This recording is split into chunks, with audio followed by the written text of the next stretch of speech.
மக்களே, welcome to Nisha novels. அத்தியாயம் 18. வாங்க கதைக்குள்ளே போகலாம்.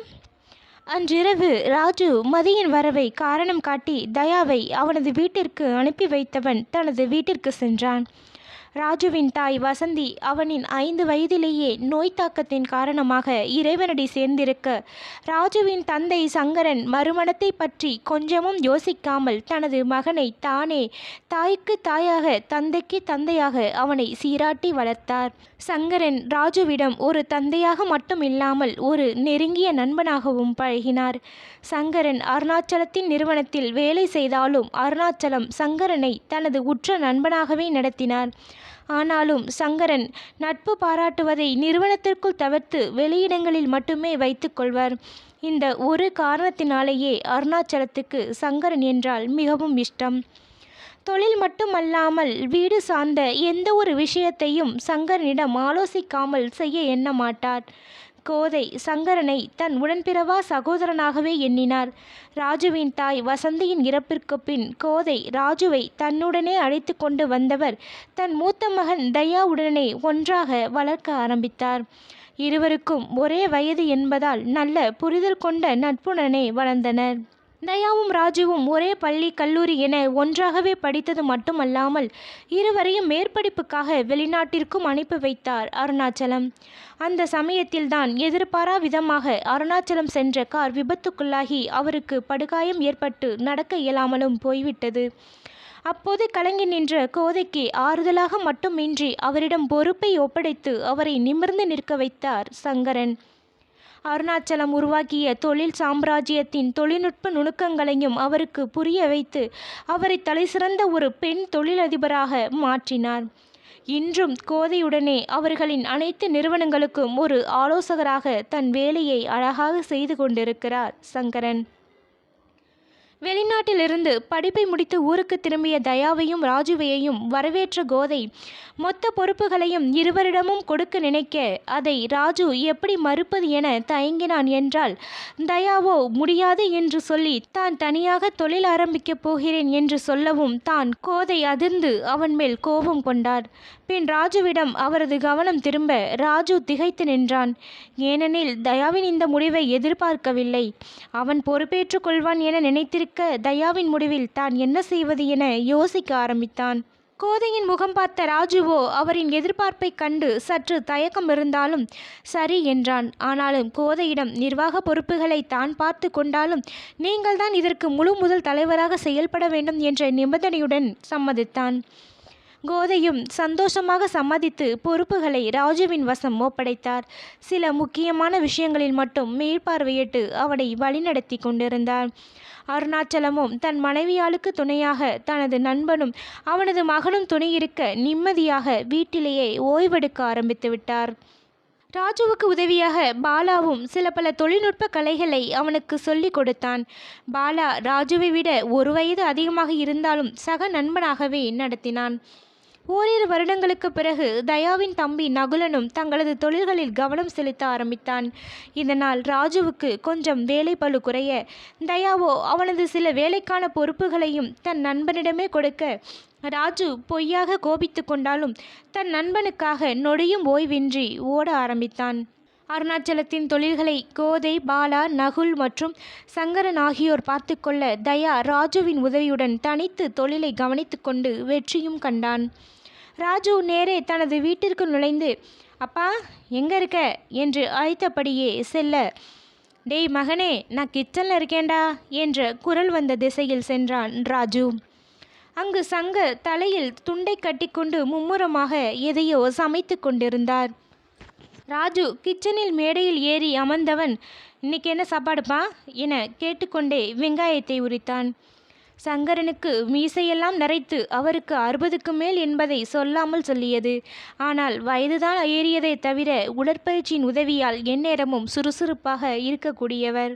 தன் மகனை ஆசையாக ஒரு பார்வை பார்த்துவிட்டு அடுப்பில் உள்ள சட்டியில் ஏதோ கிளறியவாறே, இன்னைக்கு பெருசாக ஒன்றும் செய்யலடா, உப்புமாதான் என்றார். ராஜுவும் தன் தந்தையை பார்த்து புன்னகைத்து, ஏன்பா உப்புமான்னா உனக்கு அவ்வளவு லேசாக போச்சா? இதை கூட நிறைய பேருக்கு சரியாகவே செய்ய தெரியாது. ஆனால் நீ செய்கிற இந்த உப்புமா வேற லெவலில் இருக்கும் தெரியுமா என்று சொல்ல, சங்கரன் சொன்னவனை முறைத்து, ஏன்டா சொல்ல மாட்ட? அதுக்குன்னு நானே எத்தனை நாளைக்கு இப்படி சமைக்க முடியும்? எனக்கு அப்புறம் இப்படி வாய்க்கு ருசியாக சமைக்க சீக்கிரமாகவே இந்த வீட்டுக்கு ஒரு மருமக வந்தா என ஆரம்பிக்கும் போதே அப்பா என இடையிட்டவன், இப்போ எதுக்கு இந்த பேச்சு? அதெல்லாம் அப்புறம் பார்த்துக்கலாம். இப்போ எனக்கு இந்த உப்புமாவே போதும். உனக்கு கஷ்டமாக இருந்தால் சொல்லு, நாளையிலேருந்து நானே சமைக்கிறேன் என்றவாறு தனக்கு தேவையான அளவில் உப்புமாவை தட்டில் வைத்து சாப்பிட ஆரம்பித்தான். சங்கரன் அவனுக்கு கல்யாண வயது வந்ததும் இவ்வாறு பேச்சை ஆரம்பிக்க ராஜு தன் நண்பன் தயாவை காரணம் காட்டி அவனுக்கு முதல்ல நடக்கட்டும், அப்புறம் பார்க்கலாம் என்று தட்டி கழித்து வந்தான். இன்று நடந்த தயாவின் கல்யாண விஷயம் அறிந்த சந்தோஷம் அடைந்தது மட்டுமல்லாமல் தன் மகனிடமும் பேச எண்ணி அவ்வாறு கேட்டார். ஆனால் அவனது பதிலில் முகம் வாட அதை கண்ட ராஜுவோ தன் தந்தையின் மனதை அறிந்தவனாக, அப்பா இப்போதானே தயா கல்யாணம் பண்ணிட்டு வந்திருக்கான், ஆனால் அதில் நிறைய சிக்கல் இருக்குப்பா என்று விட்டு தயாவின் திருமணம் எந்த சூழ்நிலையில் நடந்தது என்பதை சொல்லி முடிக்க சங்கரன் திகைத்து போய் நின்றிருந்தார். ஆமாப்பா, அவனோட வாழ்க்கை முதல்ல சரியாகட்டும், அப்புறம் நீயே உனக்கு ஒரு மருமகளை பாரு என்று விட்டு புன்னகைக்க சங்கரன் தயாவை நினைத்து ஆச்சரியம் கொண்டவராக நின்றார். டேய் தம்பி, நம்பவே முடியலடா. அந்த சமயத்தில் தயா நினச்சா அந்த பொண்ணை எப்படியும் காப்பாற்றிருக்க முடியும் தானே? ஆனால் கல்யாணம் பண்ண நினச்சிருக்காருனா என்றவாறே இழுக்க ராஜுவும் சிரித்து கொண்டே, அவனுக்கு அந்த பொண்ணை எந்த விதத்துலேயோ ரொம்ப பிடிச்சிருக்குப்பா. தயா யோசிக்காமல் பிடிக்காமல் எந்த ஒரு விஷயத்தையும் செய்ய மாட்டான். ஆனாலும் எனக்கும் வேறு ஏதோ ஒன்று இருக்குன்னு தோணுதுப்பா என யோசிக்கலானான்.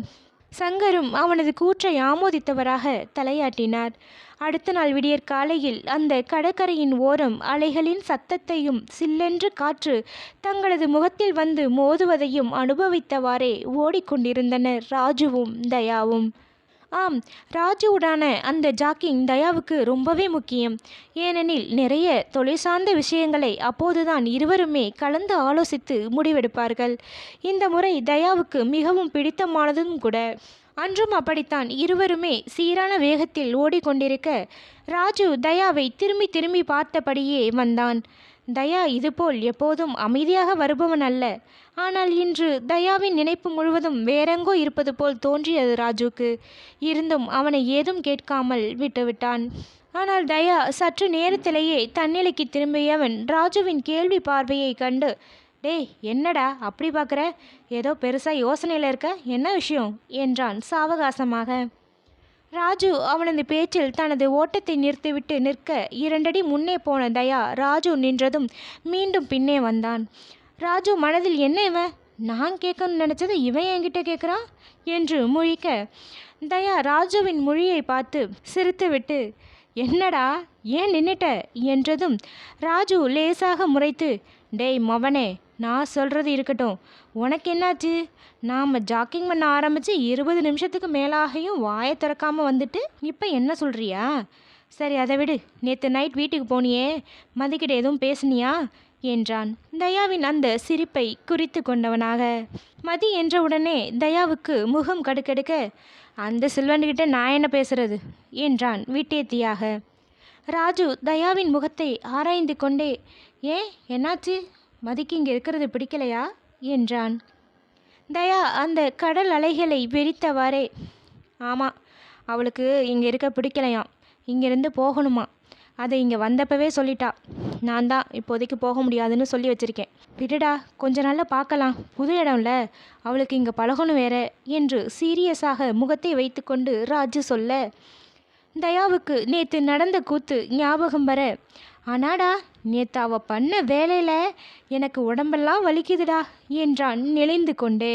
ராஜு அவன் சொன்னதை தப்பாக நினைத்து, டேய் என்னடா சொல்கிற?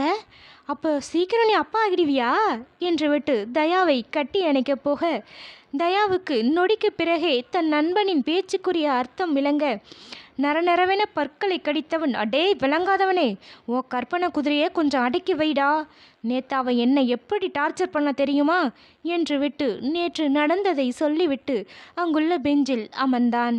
ராஜு அவன் சொல்லி முடிக்க அடக்க முடியாமல் சிரித்தே விட்டான். தயா முறைக்கவும் ராஜு தன் சிரிப்பை உதட்டிற்குள் மறைத்து, டேய் சரியான ஆளுடா, உன்னையே பயமுறுத்தி அவளுக்கு ஏற்ற மாதிரி கீழே படுக்க வச்சுட்டா பாரேன் என மீண்டும் நன்றாக சிரிக்க ஆரம்பித்தான். தயா ராஜுவை முறைத்தாலும் மனதில் என்னவோ அவனின் சில்வண்டு நினைவு வர சரி, நான் கிளம்புறேன் என்று சொல்ல ராஜு திகைத்து, என்னடா இன்னைக்கு நீ புதுசாக லான்ச் பண்ண போகிற பிஸ்னஸை பற்றி டிஸ்கஸ் பண்ணலாம்னு சொன்ன என்றான் கேள்வியாக. நாளைக்கு பேசலாண்டா, இப்போ அந்த சில்வண்டி எழுந்து என்ன இம்சை பண்ண போகிறான்னு தெரியல என்றவன் நிற்காமல் சென்று விட்டான். ராஜு போகின்ற தன் நண்பனின் இந்த மாற்றத்தை எண்ணி மனம் மகிழ பார்த்திருந்தான். ஏனெனில் ராஜுவுக்கு இந்த தயா முற்றிலும் புதிதானவன். அந்த சில்வண்டு மதி யார்? அவளை பற்றிய தயாவின் எண்ணங்கள் தான் என்ன? அடுத்த பதிவில் சந்திப்போம். நன்றி.